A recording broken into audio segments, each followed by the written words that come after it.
Hello दोस्तों, मैं रमनिका गांधी। मैं एक होम्योपैथिक विशेषज्ञ हूँ। बारिश का मौसम चल रहा है और अभी इस सीजन में बहुत सारे मच्छर मक्खियाँ भी पनपते हैं। और जब बारिश में भीग जाने के बाद वायरल फीवर, वायरल जुकाम, सर्दी भी बहुत ज्यादा होती है।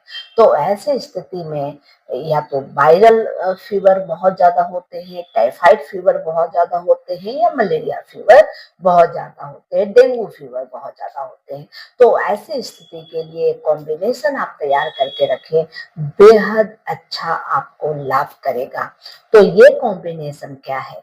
ये कॉम्बिनेशन है एक डाइल्यूशन कॉम्बिनेशन और एक mother teacher combination. Dilution combination में इपोटोरियम पर 30 ले ले, बेलाडोना 30 ले ले, एकोनाइट 30 ले ले। यह जो कॉम्बिनेशन है आपको वायरल फीवर होने के बाद बहुत अच्छा काम करता है, डेंगू फीवर होने के बाद बहुत अच्छा काम करता है, या आप कहें तो मलेरिया फीवर के साथ भी ये बहुत अच्छा काम करता है। यह वायरल फीवर को तुरंत ही कंट्रोल करता है। हमेशा इस डाइल्यूशन वाले में बेलाडोना 30, इपोटोरियम 30 और एकोनाइट 30 लेना ना भूले। ये तीनों दवाइयों को एक अच्छी साफ शीशी में आप बराबर बराबर मात्रा में मिला ले और उसे थोड़ा सा सिक कर ले, हिला ले। इससे यह कॉम्बिनेशन तैयार हो जाता है जिसकी आप 2 से 4 बूंदे अपने टंग पे ले सकते हैं। अगर फीवर बहुत तेज है तो इसे 2-2 घंटे में 2-2 बूंद आप लें। इससे फीवर तुरंत ही आप देखेंगे कि धीरे धीरे कम होकर खत्म हो जाता है, और आपकी सर्दी जुकाम भी अगर साथ में हो वो भी ठीक हो जाता है। इसके अलावे दूसरी मदर टीचर कॉम्बिनेशन है जो मैं अक्सर हमेशा बताती हूँ, और यह एक जबरदस्त मदर टीचर कॉम्बिनेशन है। इससे फीवर सुरक्षित तरीके से चला भी जाता है, और साथ में शरीर में फीवर से होने वाली जो समस्याएं हैं, कमजोरी है, भूख का न लगना, डाइजेशन का बिगड़ जाना और बहुत तरह की व्याधियां, वह सब कुछ इसके साथ ही दूर भी हो जाता है। तो ये कॉम्बिनेशन है चाइना यानी कि cinchona mother teacher, Baptisia mother teacher, चीता चिराइता मदर टीचर, जिसे श्वेता चिराइता के नाम से जानते हैं। इसके बाद इचनेसिया मदर टीचर। जो इचनेसिया मदर टीचर है वो शरीर को फिल्टर करता है, यानी कि जो रोगाणु आपके शरीर में आए हैं, प्रवेश किए हैं, उसको यह मारता है, किल करता है। बैप्टिसिया भी उसी श्रेणी में है। टाइफाइड फीवर में बैप्टिसिया बहुत ही महत्वपूर्ण इसका योगदान होता है। और जैसा कि मैं आपको बता चुकी हूँ, जब शरीर में इन्फ्लामेशन इन्फेक्शन होता है, सीआरपी लेवल बढ़ जाता है, उस स्थिति में भी बैप्टिसिया बहुत ही उत्तम मेडिसिन मानी जाती है। तो बैप्टिसिया और इचनेसिया शरीर को किल करता है, शरीर को हेल्दी रखता है। जो फंगस, बैक्टीरिया, इन्फेक्शन जो भी आपके शरीर में प्रवेश करता है उसे समाप्त करने में यह सहयोग करता है और आपके शरीर को स्वस्थ करता है।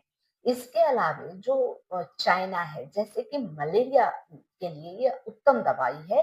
साथ में आपके डाइजेशन सिस्टम को इम्प्रूव करेगा, आपको भूख भी लगाएगा। जैसे कि फीवर होने के बाद आमतौर पे भूख खत्म हो जाती है, ये भूख को भी बढ़ाता है और मलेरिया जैसे फीवर में भी ये राहत देती है।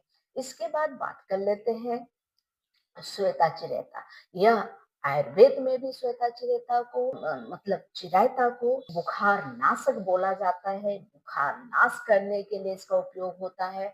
उसी तरह से होम्योपैथिक में भी इसे बुखार को समाप्त करने के लिए दिया जाता है। तो ये जो चारों जो मदर टीचर की कॉम्बिनेशन है, यह मिलकर आपके बुखार को ठीक करती है। और यह बुखार किसी भी प्रकार का हो, मलेरिया फीवर हो, टाइफाइड फीवर हो, डेंगू फीवर हो या वायरल फीवर हो, इन सभी फीवरों में यह बहुत अच्छा काम करता है। यहाँ तक कि यह सेप्टिक फीवर अगर हो आपके शरीर में, उसमें भी यह बहुत अच्छा काम करता है। यानी कि आप मान के चले किसी भी प्रकार के बुखार के लिए यह अति उत्तम कॉम्बिनेशन मदर टीचर है और इसका आप उपयोग कर सकते हैं। बहुत सारे डॉक्टर इस कॉम्बिनेशन को देकर, बताकर बहुत सारी ख्यातियाँ प्राप्त कर चुके हैं। तो ये कॉम्बिनेशन बहुत ही उत्तम है आपके लिए, आपके परिवार के लिए। तो ये कॉम्बिनेशन आप बना के रख सकते हैं और अपना ट्रीटमेंट कर सकते हैं, जो कि सुगम भी है, सुरक्षित भी है, किसी तरह का कोई नुकसान आपको नहीं होगा। लेकिन मैं फिर भी कहूँगी कि अगर आपको किसी तरह की प्रॉब्लम है, तो आप अपने क्षेत्र के नज़दीकी किसी डॉक्टर से ज़रूर संपर्क करें और तभी अपना ट्रीटमेंट ज़रूर कराएँ। इसके अलावे अगर आप मुझसे चाहते हैं अपना ट्रीटमेंट कराना और आपको ऐसी समस्या हो चुकी है, आप सभी जगह से थक गए हैं, निराश हो गए हैं और कोई आशा, कोई उम्मीद की किरण नज़र नहीं आ रही, तो वैसी स्थिति में आप मुझसे भी संपर्क कर सकते हैं। डिस्क्रिप्शन बॉक्स में मेरा फ़ोन नंबर, मेरा एड्रेस डला हुआ है, आप वहाँ जाएँ और देखें, संपर्क करें। और जब आप मैं हमेशा कहूँगी कि एकदम से थक गए हैं, परेशान हो गए हैं, निराश हो गए हैं, कोई उम्मीद नहीं नज़र आ रही है आपको स्वस्थ करने की, तो आप ज़रूर मुझसे संपर्क करेंगे। और एक बार संपर्क करने से आपको पता चल सकता है कि आप ठीक हो सकते हैं या नहीं हो सकते हैं। ये दुनिया में कोई भी बीमारी अगर है, वो बीमारी होम्योपैथिक से सुगम और सुरक्षित तरीके से ठीक किया जा सकता है। ये भ्रम ना पाले कि होम्योपैथिक देर से फ़ायदा करेगा, ये भ्रम ना पाले कि होम्योपैथिक ठीक नहीं करेगी। जहाँ एलोपैथिक थक जाती है, वहाँ होम्योपैथिक शुरू करता है अपना ट्रीटमेंट। यह जानकारी अगर अच्छी लगी तो लाइक करें, सब्सक्राइब करें और बेल आइकन ज़रूर दबा दें। जय हिंद, जय भारत।